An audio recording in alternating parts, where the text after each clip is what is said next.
You're watching the Happier series, Episode 3. In-depth videos like these take many hundreds of hours to create and are supported entirely by viewers like you on Patreon.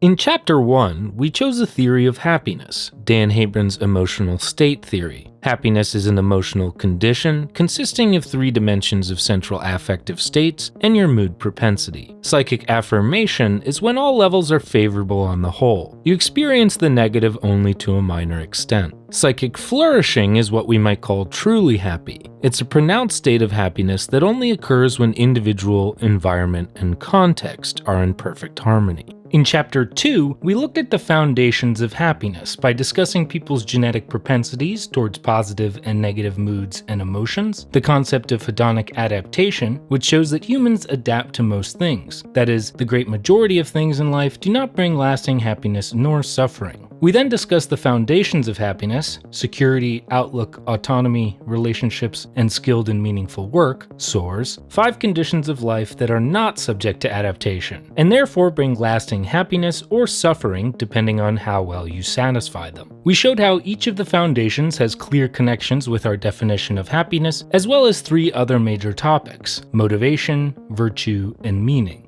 Finally, we noted that outlook and the nature of mind in each individual is more important for happiness than the environment, but that this does not mean we shouldn't focus on our environments. Not only are the 2 deeply interconnected, but our security, autonomy, relatedness, and ability to find work, meaning, and competence are all heavily dependent on context. In this episode, we will look at what I consider to be the most important concept in the entire series: congruence. In the same way our minds categorize a landscape of trees as a group rather than each individual tree in order to make processing easier, congruence is going to help us take all these concepts we've discussed thus far and put them into a neater categorization. If you internalize this concept, the rest of the series will easily fall into place. Understanding congruence, I believe, is to understand happiness.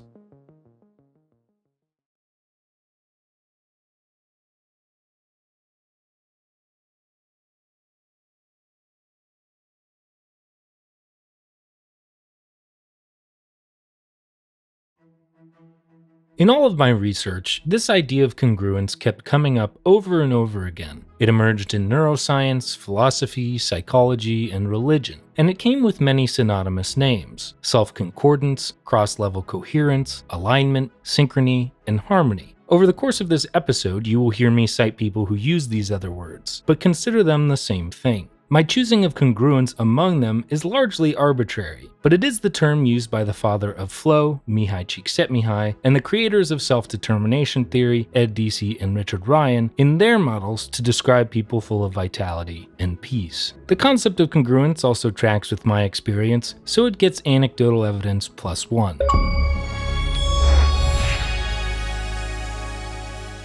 When something is congruent, it is in a state of agreement or harmony. A system, an idea, or relationship that is congruent is consistent and efficient. It functions well and is rarely hobbled by internal contradictions and conflict. That's a key thing to understand. Harmony does not mean a complete absence of conflict, but rather that conflict does not derail it. A congruent relationship, for example, may have frustration and friction, but their shared intentions of trust, open communication, unconditional love, and faith in the future keep it in harmony despite that conflict. For us, congruence concerns people as multi-level systems. At the bottom level, a person is a body and a bundle of physical traits. At the level of the mind, a person has a temperament, particular strengths, interests, values, and goals, and an ever-evolving life story. And then said person exists within various sociocultural contexts that contain their own values and goals. Dialectical influence occurs across levels. Cultures and environments influence psychological phenomena and bodies, and the person influences social environments. On top of it all emerges the more meta goal of purpose that unifies these things. When someone finds congruence, they have aligned these physical and psychological phenomena with their various environments and their purpose. Their experience and their life story is in harmony across levels. So, what does harmony across levels look like? Put simply, all of these things make sense together based on who you are. Your interests should make sense in light of your strengths. The goals you pursue should make sense with what you value. The environments you put yourself in should make sense with your values, goals, and life story. And everything should make sense with the purpose you're pursuing. All the pieces work together in agreement. Let's say we want to look at congruence in work. You're a calm person who doesn't need constant stimulation. You're pretty good at explaining complicated things, and you have a knack for video editing. You're interested in big philosophical and metacultural topics. You value creativity, freedom, learning, and helping other people. Your goal is to help as many people learn as possible and make a living doing it. Your life story is of someone who found a way to merge a passion for humor and teaching. Your work environment satisfies many of your major values. However, you're on a platform that does not care too much for your goals, but you've found an audience that does. Your purpose is to help change content and fix education.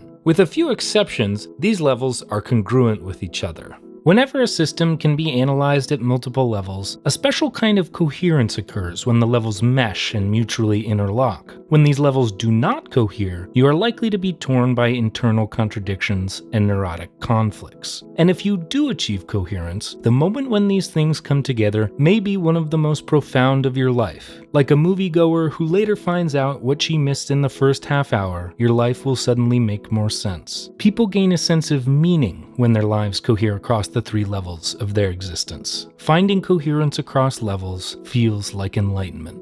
You saw the first workings of congruence in episode 2. People who have their autonomy, competence, and relatedness supported by and aligned with environments are much happier than those who do not. It's important to note that interests, strengths, goals, and values are all built into these foundations of happiness. When pursuing interests and values in relation to their goals, someone is self-endorsing their actions. They are autonomous. Deliberate pursuit of your strengths and interests satisfy competence, and relatedness, the need for unconditional love, is an inherent value and goal, whether people admit it or not. Finally, the vast majority of people with a purpose are committed to something larger than themselves, pursuing something of interest and value, and getting better at accomplishing it as they go. In other words, satisfying your basic psychological needs across levels is congruence. You may already recognize that to be congruent across the levels of your life sounds a lot like being at home in life. Not only that, but because someone is congruent in their values, interests, and goals, they are likely to be engaged.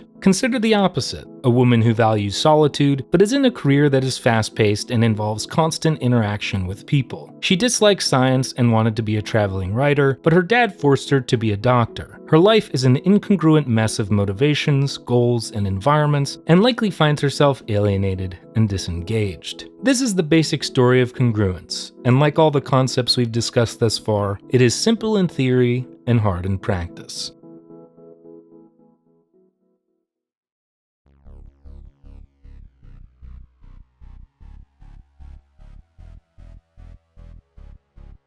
I'll be the first one to say it. Finding congruence sounds impossible. We all know how hard it is to get these conditions right. We fail to live up to our values. People and institutions in our lives have different goals from us, and they satisfy our needs to varying degrees. We get excited to overhaul our lives and then fail to stick with the program. Our energy levels are sky high one day and mediocre the next. We fall short of our goals in work and relationships. World events, uncertainty, and adversity smack us out of alignment, sending everything into chaos. And even when we are pursuing our interests, we are met by roadblocks of doubt, resistance, and pain. Indeed, if we have the chance to be truly exceptional at something, we sacrifice untold numbers of things in order to pursue it. On top of all of this, we are always changing, and transition periods are marked by uncertainty, as all of these things shift around. My first response to this is that the series is called Happier, not perfect, unmitigated happiness all the time. No one escapes suffering, and adversity and failure are natural parts of living. But I also think there's a great deal people can do despite these challenges. That is, to become good at finding congruence and not get derailed out of it. That's what the rest of this episode and series is about.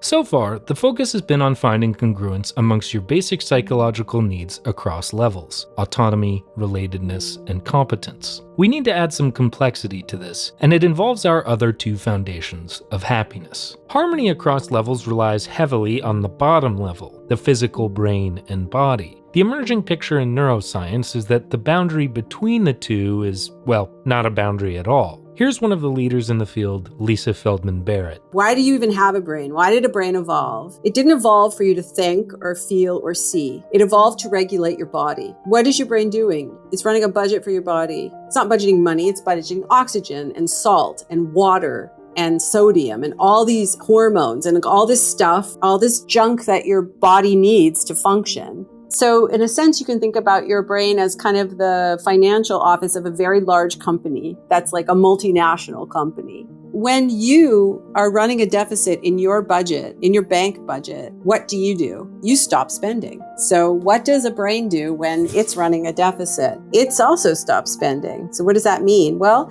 it might mean you're too tired and you don't move as much. It might mean that you stop learning about what's going on around you in the world, because it turns out learning is expensive, metabolically speaking. If you're not sleeping enough, you don't eat healthfully, you're not getting hugs from your loved ones, you're not exercising sufficiently, you will start to run a deficit. What that translates into is illness. It translates into depression, anxiety, heart disease, diabetes. They're all metabolic illnesses that come from running a deficit in your body budget. One of Barrett's most shocking claims is that if you run a chronically low budget, the brain will try to adjust the body's energy requirements by getting rid of expensive parts. And what is the most expensive part? The brain. It will start killing off its own neurons to compensate for a low budget, leading to any number of neurodegenerative problems. I should note that deficits in your body budget can come from the psychological level, such as constant negative emotion, and the social level, such as constant stress at work. I just want to point out that a lot should be done at the level of the body. A body that is congruent with a mind, therefore, is one whose energy and safety is secure, allowing the pursuit of basic psychological needs to occur. Sleep, sunlight, proper nutrition, electrolytes, and the like. We can see this as integrating security. I would also like to add security to the sociocultural level, as families, workplaces, and institutions vary in their ability to provide security. While there are plenty examples of people who thrive without security, I would agree with investor Naval Ravikant when he says, happiness without material comfort is playing on hard mode. In the most obvious sense, material security is a clear path to autonomy. When survival priorities are satisfied, thriving priorities, and by extension congruence, become easier. Our second integration is outlook, which will add to the psychological level. Outlook is a way of strengthening congruence and mediating incongruence. At the end of the day, it is our past experience and beliefs that create the world we see, and they can satisfy congruence for better or worse. That is, beliefs can violate our needs or support them. I've already hinted at this in episodes 1 and 2. It's how you handle what life throws at you that's important. And to a great extent, our outlook influences our experience of the other foundations. Everything falls to the level of perception and interpretation. Let's consider a few so you get the idea. Stoicism has enjoyed a resurgence of popularity recently, and one reason is that much of its teachings are about maintaining an internal locus of control, the fundamental aspect of autonomy. Consider the Stoic trichotomy of control. The vast majority of things are not in our control. Whether or not it rains, how people react to what we say, and whether or not unpredictable tragedies occur. Stoics are not bothered by these things and focus only on the aspects of life that they can control. Judgments, decisions, goals, and actions. How we respond to emotions, whether or not we live by our values, and deciding what to focus on and what not to focus on are all in our control. The third category are things partly in our control. If we want to do well on an essay, we do not control the outcome, as it relies on how hard the grader is and their mood at the time of grading. But we can control the internal goal of researching and writing to the best of our ability. Keeping our focus on the things we can control is an outlook of autonomy. One of the most important outlooks for mediating incongruence is acceptance. The first two noble truths of Buddhism are that everyone experiences suffering and that craving is the root of all suffering. That craving, wanting reality to be anything but what it is, means a lack of acceptance. It's a simple fact of life that values get violated and things go wrong. But if we have the fortitude to put aside how we think things should be, to give space to unpleasant feeling without judgment, we paradoxically become comfortable with discomfort. And once we accept the reality of a situation, we can ask, now what am I going to do about it? Acceptance is about working with reality, not against it. As the great psychologist Carl Rogers once said, the curious paradox is that when I accept myself just as I am, then I can change. Acceptance keeps us from being reactive, resistant, and judgmental, bringing autonomy to consciousness and allowing us to move forward on our own volition. I'm going to group the next two, anti-fragility and growth mindset. Anti-fragility was coined by mathematician Nassim Taleb to refer to things that get stronger when confronted by disorder. For example, a glass is fragile, and when it is dropped, it breaks. Next is something robust, like a Nalgene. When you drop it, it doesn't break, but it also doesn't get stronger. Anti-fragile things, however, are like the immune system. When it is confronted by an infection, it does not just ward off the invader, it also comes out of the fight stronger, easily able to fight that infection in the future. The anti-fragile person sees adversity, criticism, setbacks, and the like as natural to the process of learning, growing, and overcoming situations. In other words, rather than be bothered by personal incompetence and see it as an affront to their ego, anti-fragile people see incompetence as an exciting opportunity, and are therefore persistent in satisfying their need for competence.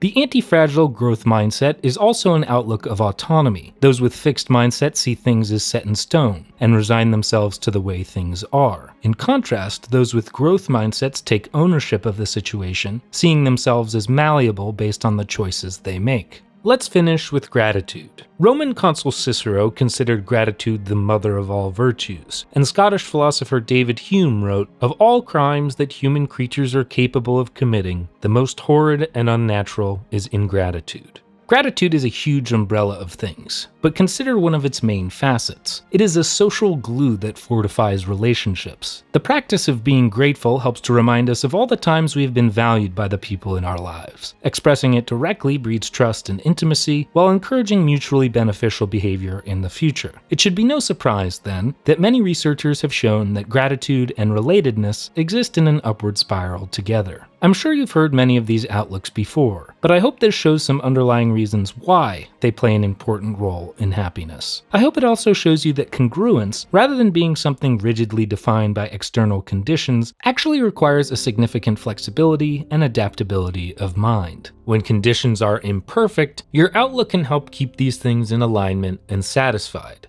At work, perhaps lots of things are out of your control, but you focus on what you can control. Maybe what's happening in life doesn't perfectly fit into your self-narrative, so you see if you can reinterpret the situation so it does. You may be feeling unloved, but with a quick step back, you may realize this is not true at all. Congruence ultimately relies on the mind. How we feel about ourselves, the joy we get from living, ultimately depends directly on how the mind filters and interprets everyday experiences. Whether we are happy depends on inner harmony, not on the controls we are able to exert over the great forces of the universe. Someone who is in harmony no matter what he does, no matter what is happening to him, knows that his psychic energy is not being wasted on doubt, regret, guilt, and fear, but is always usefully employed. Inner congruence ultimately leads to that inner strength and serenity we admire in people who seem to have come to terms with themselves. Again, the story here is not to be perfectly congruent. I believe this to be an incredibly rare occurrence bordering on enlightenment, and sounds quite like our definition of psychic flourishing, when individual, environment, and context are in perfect harmony. But when your daily life is predominantly congruent, this sounds very much like our definition of happiness, robust psychic affirmation. In the words of psychologist Jonathan Haidt, happiness is not the shallow state of feeling pleased and chipper all the time. Happiness is the state of a human being that has achieved cross-level coherence within herself and between herself and the people, challenges, and institutions around her. Happiness comes from between.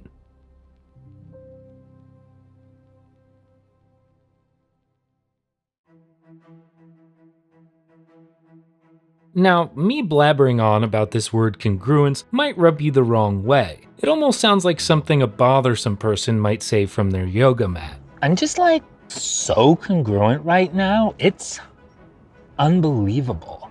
It's important to know that congruence is hardly a new concept, and it has long been suggested that ancient philosophy and religion are congruence-making machines. Let's turn to an example. Ancient Greek philosopher Aristotle spoke of arete, or virtue. Virtue here isn't how we see it now as mere selflessness or morality, but excellence. Arete is when something best fulfills its function. The arete of a knife is to cut well, the arete of an ear is to hear well, and the arete of a person is, well, still being debated today. What must a person do to best fulfill their life and flourish? He also spoke of telos, or purpose end, and he used the metaphor that people are like archers who need a clear target at which to aim. Without such a target, Aristotle believed you were like a dumb grazing animal, following the pack with no direction. For him, the telos of human life was eudaimonia, best translated as human flourishing. Eudaimonia is an activity of the soul in conformity with human excellence. A great deal of his philosophy is discussing the excellences that he believed led to a flourishing life: good health, leisure, civic duty, friendship, practical wisdom, etc.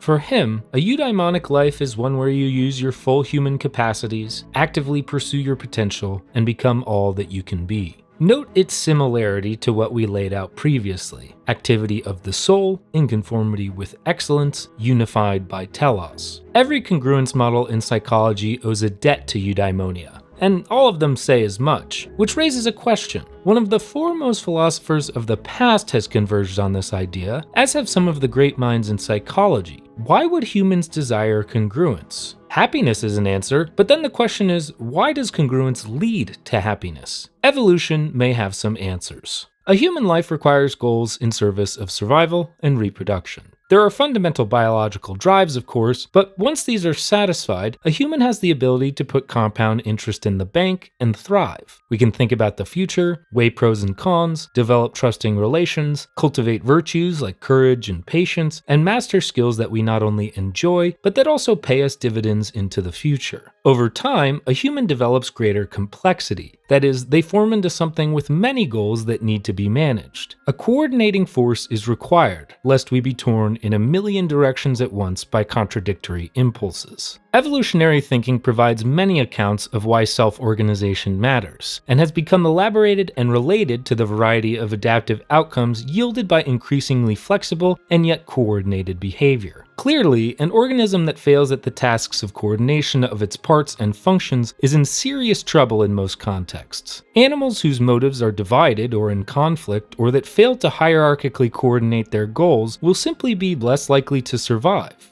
Here we have a reason for autonomous functioning. A human must have the ability to hierarchically organize their drives, motivations, and personal goals, and have the ability to control them, to take self-determined action to fit their surviving and thriving needs best depending on context, without being impinged by external controls. The needs for competence and relatedness are a bit more straightforward. Competence, with its emphasis on curiosity and mastery, helps an organism understand its environment and be effective in it. And relatedness, well, cooperation is the main reason for human survival over time, and someone disconnected from others is far more likely to die. So coordinating basic psychological needs is a question of survival, and an organism in control of those needs is much more likely to survive and flourish. Our answer has another layer, however. Humans are ultra-social creatures. That is, unlike other animals, we have the ability to cooperate with huge numbers of genetically unrelated individuals. Thus, while inner harmony is most important, it does not by itself constitute optimal functioning per se. As members of an ultra-social species, we require mutual interdependence and coordination for the survival of the group, meaning both pieces, individual and group, need to find some modicum of congruence. Otherwise, a sociocultural environment would also be torn in a million directions at once, with a mass of individuals unable to agree on collective values and goals. Without congruence, the group would fall apart. I think Mihai Csikszentmihalyi captures this well in his book Flow. Cultures are defensive constructions against chaos, designed to reduce the impact of randomness on experience. They are adaptive responses, just as feathers are for birds and fur is for mammals. Cultures prescribe norms, evolve goals, and build beliefs that help us tackle the challenges of existence. In so doing, they must rule out many alternative goals and beliefs, and thereby limit possibilities. But this channeling of attention to a limited set of goals and means is what allows effortless actions within self-erected boundaries. Families, schools, nations, and religions all try to create this to some extent, prescribing a set of understandings, obligations, and values to encourage cohesive behavior in all settings. But historically, religions have dominated this task of congruence for two reasons. One, belief in supernatural sanction and myth, and two, social embeddedness. Sociologist Emil Durkheim defined religion as a unified system of beliefs and practices relative to sacred things, that is to say, things set apart and forbidden. Beliefs and practices which unite into one single moral community called a church, all those who adhere to them. In his book Darwin's Cathedral, evolutionary biologist David Sloan Wilson explains how such beliefs and practices were especially good for solving coordination problems. Through myth and symbolism, religions endorse certain values and behavior and link powerful emotions to moral behavior, joy with right, fear with wrong, anger with transgressions. Members respect rules that are seen as sacred, especially if the violation of them may lead to ostracism from the group or worse, punishment by God directly. Taken together, these things disincentivize the selfish, people who may take advantage of the group, and enhance trust, as all members share values and are incentivized to be honest and helpful, lest God or the community kick their ass. The members would benefit immensely from reduced friction in trade, interpersonal relationships, and other collective goals. As such, the religion creates one synchronous superorganism, able to maintain congruence within itself and easily mobilize itself against potential enemies to the group if need be. Now, the question may arise in your head, how in the world could a religion possibly satisfy autonomy? Is it not clearly a system of social control? Recall from the last episode that autonomy simply requires the subjective experience of volition or self-endorsement. If the religious community provides freedom within reasonable limits, encourages growth, and instills belonging, then an individual is likely to integrate the community's values into their identity. This is where social embeddedness and rituals come in.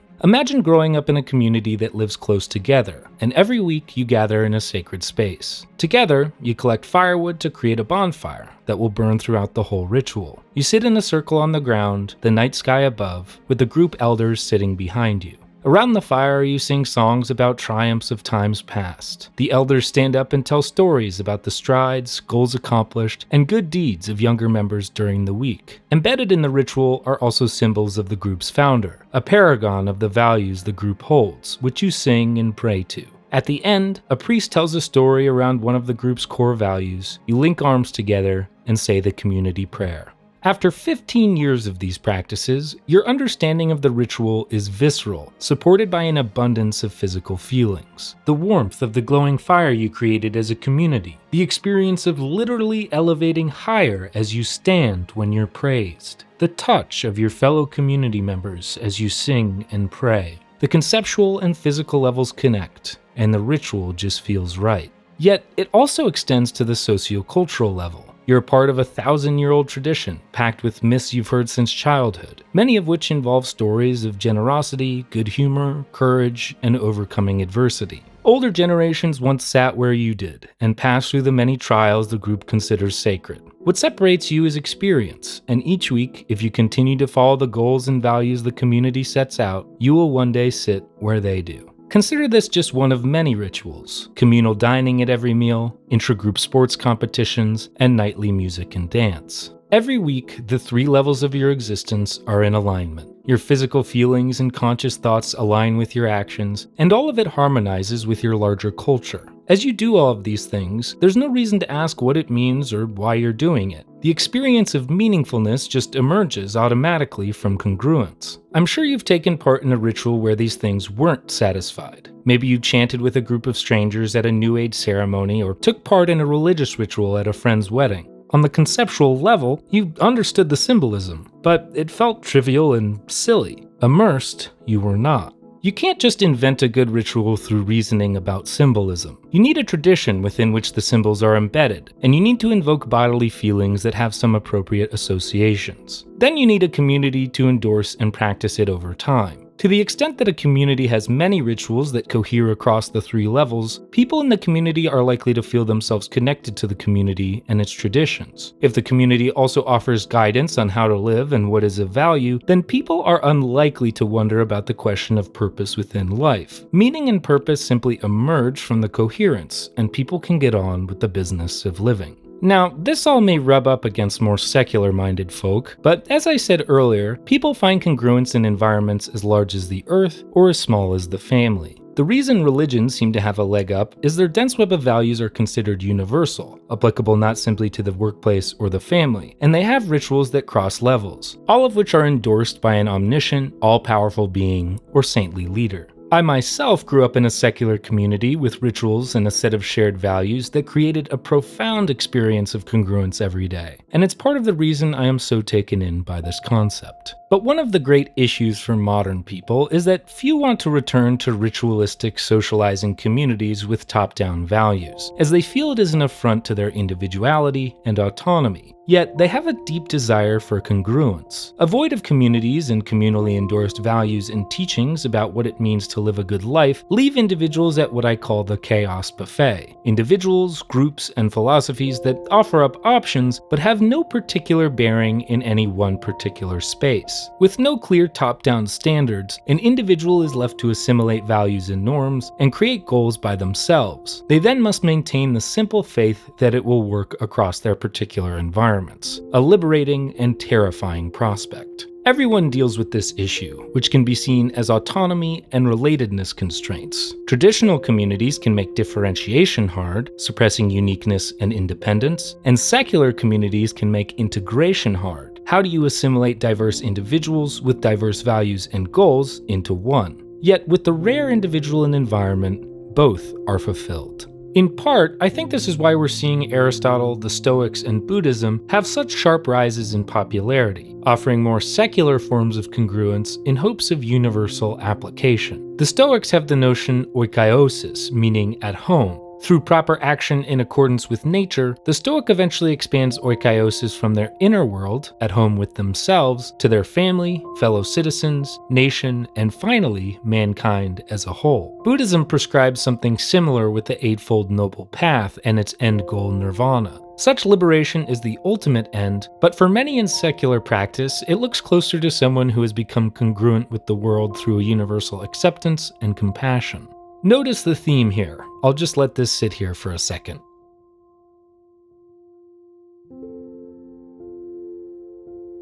Okay, so needless to say, the task of congruence is incredibly difficult in the modern world. The only path forward that I can see, as many existential philosophers have noted before, is the acceptance of this uncertainty, and the doubling down of commitment to find congruence regardless. It is the art of discovering and creating the self, finding those motivations and behaviors that feel authentic, and unhooking yourself from those that are controlled, and trying to get them to mutually interlock with your various environments. I hope all of this has shown that congruence is a very real phenomenon meant to help individuals and groups maintain safety and coordination, and ultimately thrive.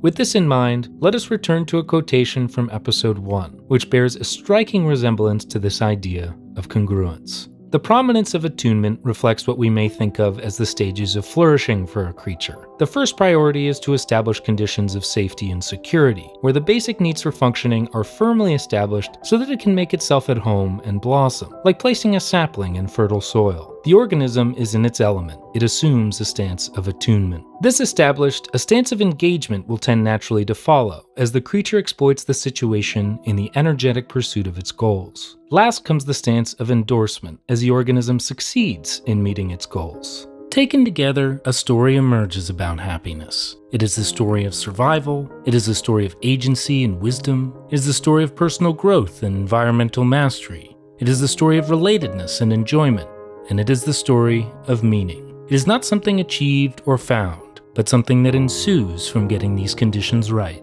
If this is indeed what happiness is, then I think it is worth striving for.